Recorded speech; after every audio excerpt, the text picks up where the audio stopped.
Lagos, a bustling metropolis, is known for its vibrant street food culture. But recently, something felt off. Miriam, a young and passionate food blogger, had always been a regular at the local markets, sampling traditional Nigerian delicacies. However, a particular meat stall in the heart of the city had begun to draw her attention. The seller, an older man with a sly smile, was offering meat at prices that seemed too good to be true.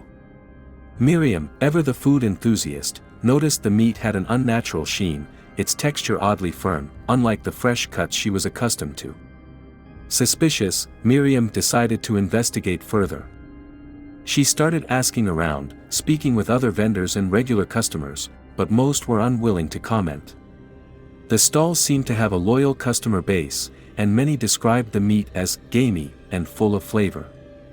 Yet Miriam couldn't shake the feeling that something was wrong. Determined to get to the bottom of it, she bought a small portion of the meat, planning to have it analyzed at a local lab.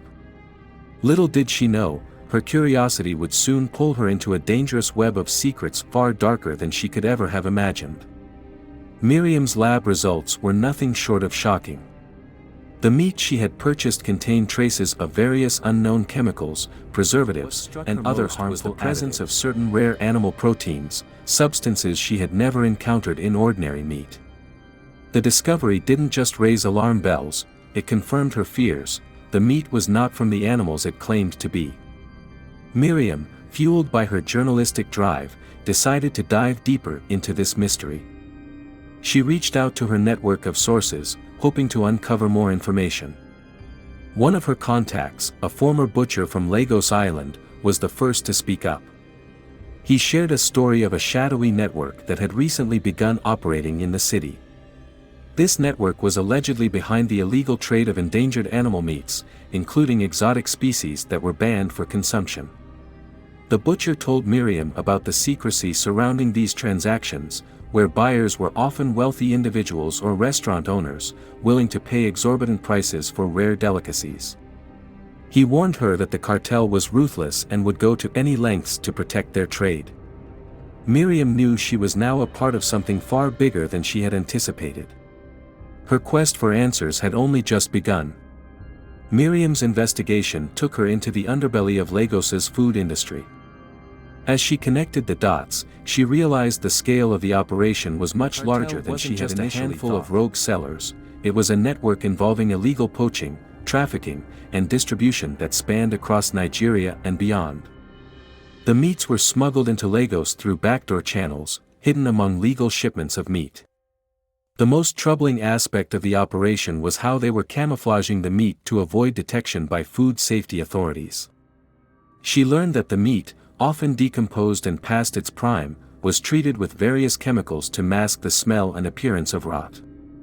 In some cases, the sellers even used food coloring to make the meat look fresher. Miriam's stomach turned as she uncovered more about the lengths these criminals would go to in order to maintain the facade of quality. Some of the meat came from animals that had been hunted to near extinction, their populations decimated by poachers who profited from their sale. Miriam was growing more determined to expose the truth, but the deeper she went, the more dangerous it became. The cartel had eyes everywhere, and Miriam was becoming a target. Determined to uncover the roots of the black market, Miriam decided to trace the origins of the meat. She started by interviewing local hunters who had worked in the wild outskirts of Lagos.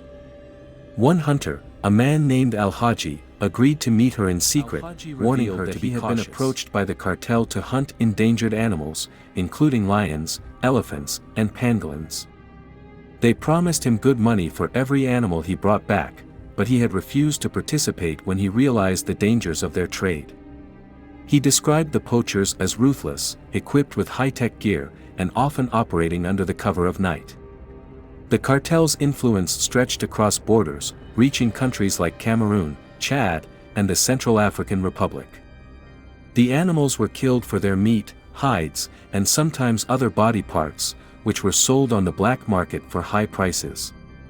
Al-Haji spoke of a man known only as the General, a shadowy figure who was said to run the entire operation from behind the scenes. Miriam's heart raced as she absorbed the details, This was much bigger than she had anticipated. She was on the verge of uncovering the identity of the cartel's mastermind, but with that knowledge came great risk. Miriam's investigation led her to a series of warehouses on the outskirts of Lagos, where she suspected the cartel was storing their illegally obtained meat. She had managed to get a tip-off from an insider who claimed to have witnessed the meat being unloaded from a truck at night. Armed with a hidden camera, Miriam ventured to the location, careful not to draw attention. She saw men loading crates filled with what looked like exotic animal carcasses into the building. Inside, the air was thick with the stench of decaying meat, and Miriam had to fight back the urge to vomit. She could see that the meat was indeed old, some of it covered in a layer of chemical preservatives to give it the appearance of freshness. The operation was far more sophisticated than she had imagined. Large vats of chemicals were being used to treat the meat, and boxes of additives were stacked high. Miriam's mind raced as she filmed everything, knowing that she had to expose this illegal trade before it got worse. But as she prepared to leave, she was spotted by one of the guards. The chase had begun. Miriam barely escaped the warehouse without being caught. She knew she had made a dangerous mistake by getting too close to the cartel's operation. As she returned to her apartment, her mind was flooded with thoughts of how to proceed. She had filmed everything, but without proper backing, her evidence could easily be dismissed. Miriam contacted a trusted lawyer, who advised her to take extra precautions before going public. The cartel was powerful, and it wouldn't hesitate to silence anyone who posed a threat. Despite the danger, Miriam refused to back down. She sent her footage to several investigative journalists and NGOs working on wildlife preservation. She noticed strange cars parked outside her building. It was clear she was being watched. Miriam had crossed a line, and now the cartel knew she was on their trail. She had no choice but to go underground, taking her investigation to the next level. The only way to bring them down was to expose them completely, no matter the cost. In hiding, Miriam reached out to a wildlife conservationist, Dr. Nnamdi, who had been tracking illegal animal poaching in Nigeria for years. He had long suspected that a major cartel was behind the black market trade, but he lacked the evidence to prove it. When Miriam shared her findings with him, Dr. Nnamdi was shocked by the extent of the operation. He agreed to help her in exchange for her promise to stay safe.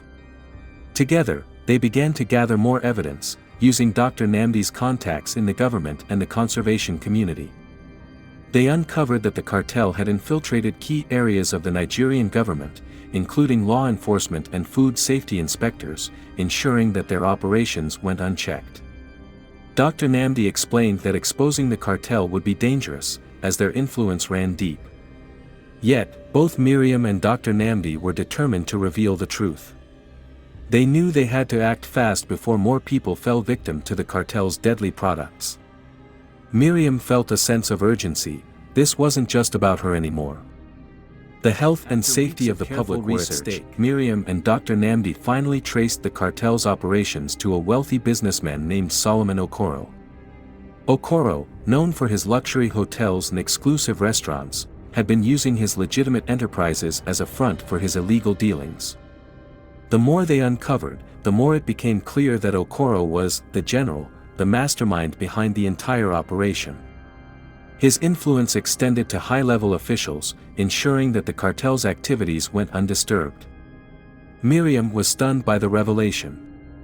Okoro had maintained a squeaky clean public image, regularly donating to charity and sponsoring high-profile events. But beneath the surface, he was a ruthless criminal, responsible for the slaughter of endangered species and the contamination of Lagos's food supply. With this knowledge, Miriam knew she had to act quickly to expose him. But she also knew that doing so would put her and Dr. Nnamdi in grave danger. The clock was ticking, and the cartel was beginning to close in on them. Miriam and Dr. Nnamdi prepared to make their final move against Okoro and his cartel. They had gathered enough evidence to bring down the operation, but they needed the public support to ensure that justice was served. With the help of an undercover journalist from an international news agency, they planned to release a bombshell exposé that would shock the public. Miriam's apartment was broken into. All of her equipment was destroyed, and her files were missing. It was clear that the cartel was onto her. Desperate, Miriam went into hiding, while Dr. Nnamdi worked to protect the remaining evidence. The cartel's reach was vast, and they were determined to silence anyone who threatened their business. Miriam knew that she had no choice but to go all in. With the help of her new allies, she began to plan her next move, a move that would expose the cartel for good. The exposé went live. Miriam, with Dr. Nnamdi's help, leaked the evidence to major media outlets, including video footage, photographs, and testimonies from whistleblowers within the cartel. The public was outraged as the scale of the illegal poaching and meat contamination came to light. Solomon Okoro's businesses were immediately investigated, and his ties to the government were revealed. The public outcry was deafening, with demands for his arrest and the dismantling of the entire network. But Miriam wasn't out of danger yet. The cartel would stop at nothing to protect its empire. As the authorities moved in to arrest Okoro, Miriam received a chilling message: "You've made a dangerous enemy. You'll regret this." It was a warning, and Miriam knew she had to disappear. But for now, the battle had been won, and the public was finally aware of the truth.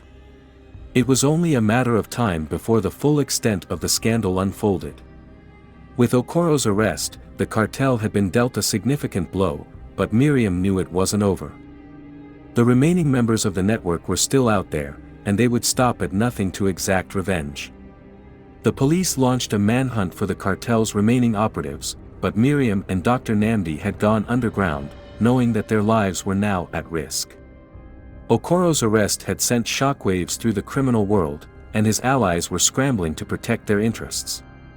Miriam stayed in constant contact with her allies, trying to keep track of the cartel's movements.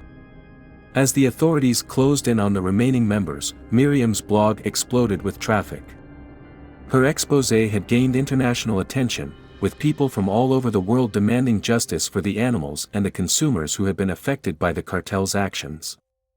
Despite the threats against her life, Miriam felt a sense of accomplishment. She had done what many thought was impossible. But she also knew that her work was far from over. Miriam's worst fears came true when she learned that the cartel had found her. One evening, as she was meeting with Dr. Nnamdi to discuss the next steps, masked men broke into their hideout, and Miriam narrowly escaped with her life. The cartel had sent a clear message: they were not done. But Miriam refused to back down. She knew that the only way to truly dismantle the cartel was to expose every last member. With the help of her allies, Miriam put together a final plan to take down the cartel once and for all. The public's outrage had reached a boiling point, and the government was under intense pressure to act. But the cartel's reach extended to every corner of Lagos, and they weren't about to let go of their power without a fight. Miriam braced herself for the final confrontation that would determine whether she would survive and bring the cartel to justice. In a dramatic series of raids, the remaining members of the cartel were arrested. The Nigerian government, under pressure from international wildlife organizations and the public, finally moved decisively against Okoro's network. Evidence from Miriam and Dr. Nnamdi played a crucial role in bringing down the cartel, and the truth about the scale of the illegal poaching operation became widely known. Solomon Okoro's empire collapsed, his assets seized, and his accomplices arrested. The once powerful businessman was now facing charges of poaching, trafficking, and poisoning. The food animal trade in Nigeria had begun, and the public demanded stricter enforcement of wildlife protection laws. Miriam, though still in hiding, felt a sense of relief. She had played a pivotal role in bringing the cartel to justice, but she knew the fight wasn't over. There were still battles to be fought in the ongoing war to protect both the animals and the consumers of Lagos. Months passed since the fall of the cartel, and while the immediate threat had been neutralized, Miriam knew her life would never be the same. Her blog had gained global recognition, and she was now a leading voice in the fight against wildlife crime and food safety. Dr. Nnamdi continued his work with conservation organizations, pushing for stronger laws and better enforcement. Miriam, however, wasn't ready to return to the public eye just yet. She remained in hiding, quietly helping authorities track down remaining poachers and their network. The exposure of the cartel had ignited a spark, and Miriam knew it was only the beginning of a much larger battle. But for now, she could rest knowing that the cartels of Lagos had been dealt a significant blow, and justice had been served. Miriam's life, once ordinary and filled with the excitement of food blogging, had been irrevocably cost her privacy, her safety, and her peace of mind. But she had achieved something monumental. Through her courage and determination, she had exposed a network that threatened the very fabric of society.